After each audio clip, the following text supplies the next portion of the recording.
Hi everyone, it's Margaret with Creative Stamping with Margaret. I'm here today to show you how to make this side panel step card. This card is one of the cards from the recent All About Tulips class, where the focus was on the bundles in the Flowering Suite, the Flowering Fields Suite, which is in the mini catalog that's active until June of this year. And for this particular card, I'm using the Windmill dies that come with the Tulip Fields bundle. And there's not a lot of stamping on this card, so it comes together quickly. The majority of the items are the die cuts using the Windmill dies. The sentiment that I selected for this card is actually from The Biggest Wish, which is in the annual catalog. I'm using the Hello. Obviously, you could switch that out with any of the sentiments that you want. All of the measurements for cutting and scoring are in the description of this video, as well as at a later date they'll be posted on my blog. So you'll have that as a reference, so no need to worry about writing down measurements. So let's get started on the assembly of this fun card. So for the base of this card, I'm using Evening Evergreen, which is 5.5 by 8.5. It's been scored at 3 inches, 6 inches, and 7.25 inches. Then for the panel that goes across, this is the 8.5 by 3 inches, and I've scored it at 4.25. I'm using the Flowering Fields Designer Series paper. Excuse me.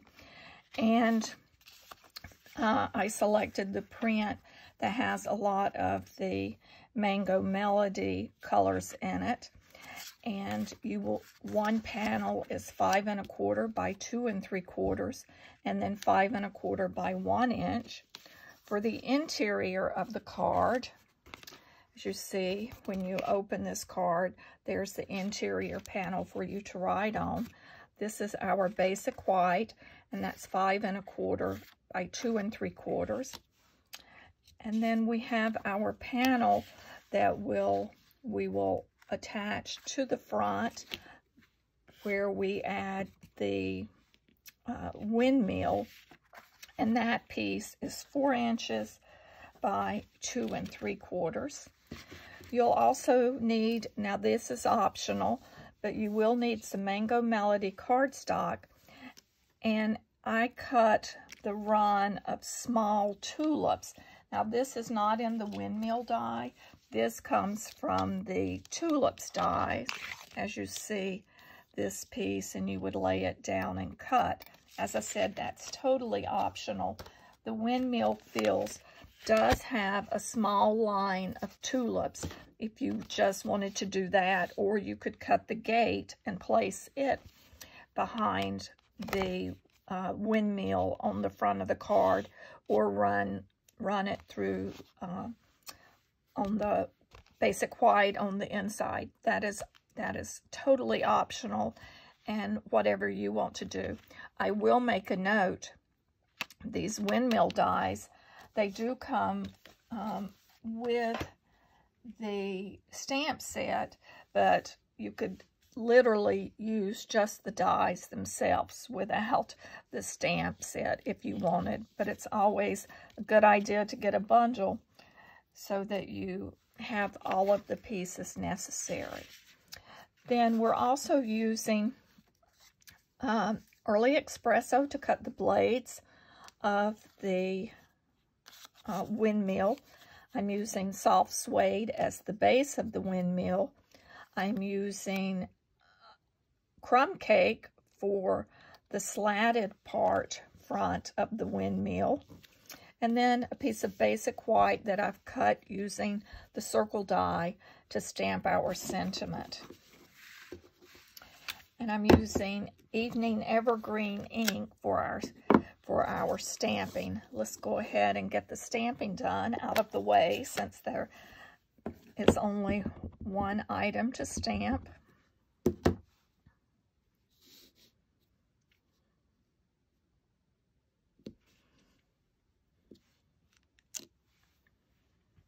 So we have our hello. We've completed our stamping. The rest is assembly.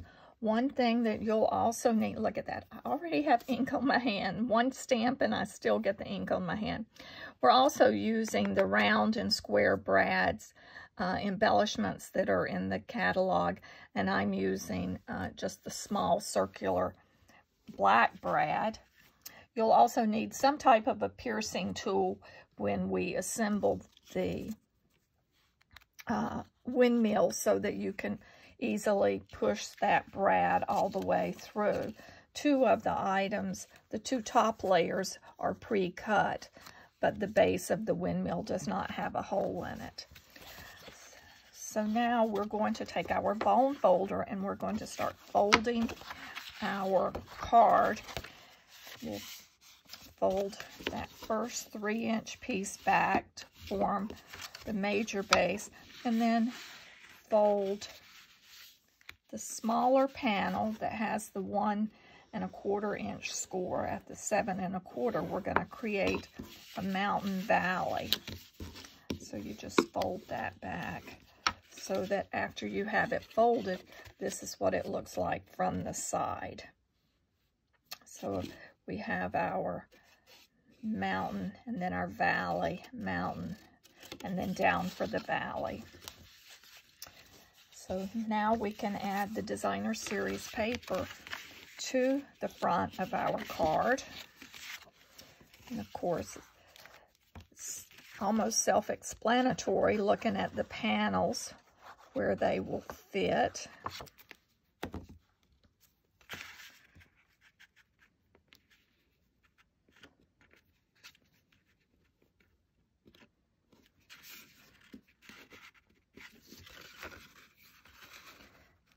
That on there nice and secure.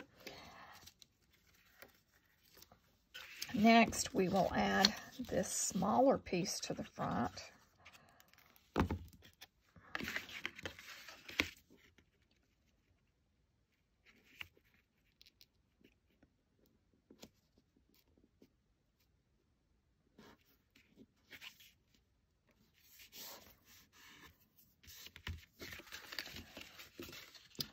We can assemble the inside, and by doing that, we're just going to add this strip of tulips, the little run of tulips to the front, and then we'll cut off any excess.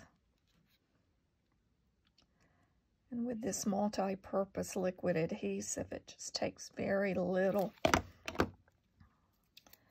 to add to the card. I just line one edge up and then run that along so that it's adhered.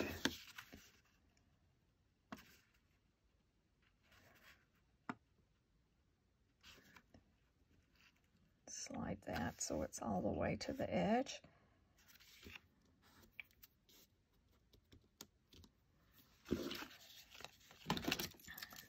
Then we'll turn that on the reverse side and just take your paper snips. You could also put it on your paper trimmer and run it along, but for just such a small amount, it's easier just to cut it with your paper snips. Let's see, I did not get all of the pieces out. So we're going to add that to the inside of the card on the back panel, so it makes it easier for writing the sentiment on. But if you wanted to, you could also add another panel if you wanted to write a long message to someone. It's easy to do that, and again, it would be the same size, 5 1/4 by 2 3/4 inch. Now we will start by adding the cross panel that will go to our step.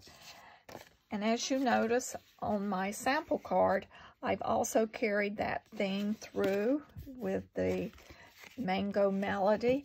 So let's attach the piece that we need first to this panel prior to adding it to our card front. And for this, I'm just going to run. I don't mind if some of the tulips are loose. So I'm just going to add this to my card front. Not to that panel. And just as before, I'm going to turn that over, and with my paper snips, I'm going to cut off the excess from that. Now we will add this to the front of that cross panel.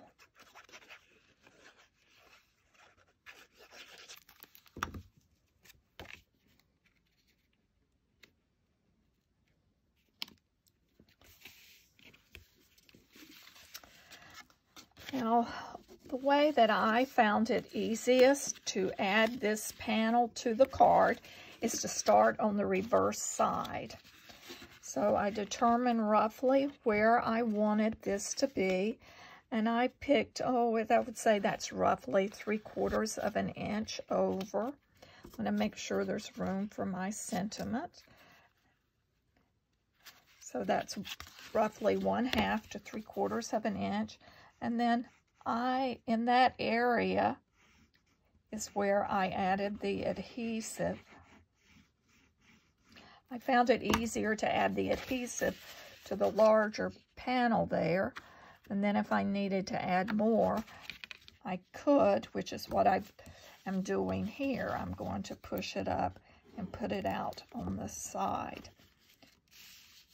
But having this folded and then adding it makes it a lot easier to do than starting on the front, I found. So, oops, I put a little bit too much adhesive there, but that's easy. I wipe that off once it dries. We'll just take a gum eraser and get that off. I'm going to do that right this moment.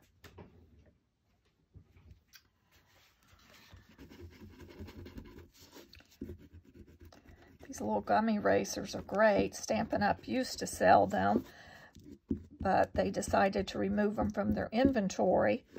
And I will tell you, you can now find these at Dollar Tree. If you have a Dollar Tree in your area, they have started carrying these gum erasers. So now we'll just flip our panel over, add the adhesive along the edge of it. So see, we've added that adhesive. Now we're going to fold that back over, holding our card base flat, and just fold that, and it lines up perfectly. So while that dries, and what I like to do, I'll take a block and just place a block on it to hold that while that glue dries some. We're going to start assembling our windmill.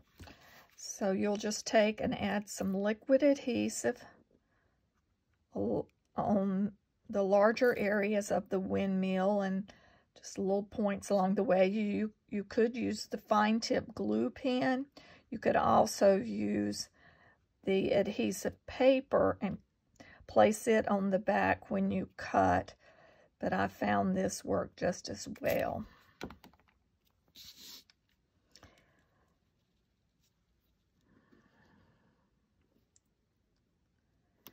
That lines up. That gives us our windmill. And this is where you will need either one of the former piercing tools, or you could use the end, the sharp point,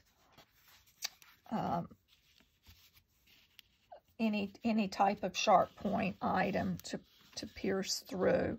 that hole. And there again, I brought in a piercing mat just to make that a little easier to push that hole through.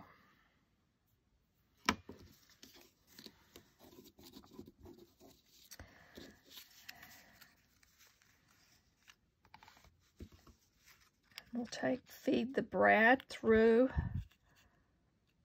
those holes, and then again take something pointed I found to help open that brad up, and that will hold that in place.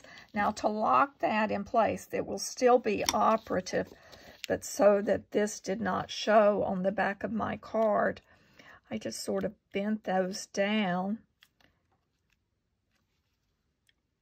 That metal bends easily, and this is where I'm taking my Stampin' Dimensionals, because I'm going to add this to the front of my card with Stampin' Dimensionals. I placed a dimensional right on top of that, and that holds that in place. But as you see, we're still able to move the windmill blades. So add your dimensionals to the back of your windmill.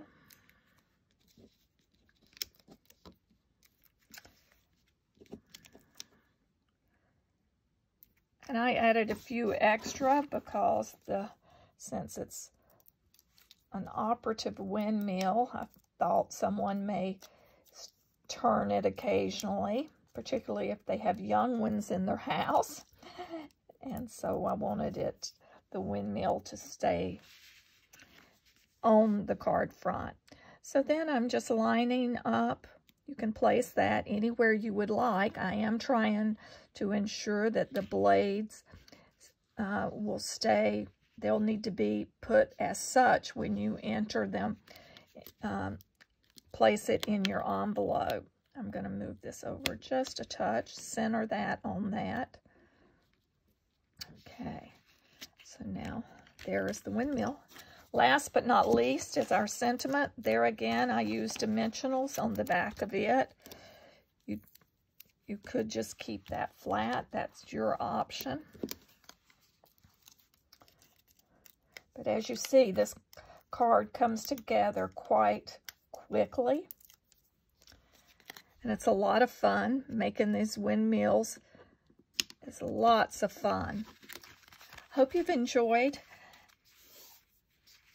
watching as I've demonstrated how to make this side panel step card featuring the windmill from the Stampin' Up mini catalog Flowering Fields Suite. Thanks. Be sure to check out all the directions for cutting and scoring in the description of this video. Thank you.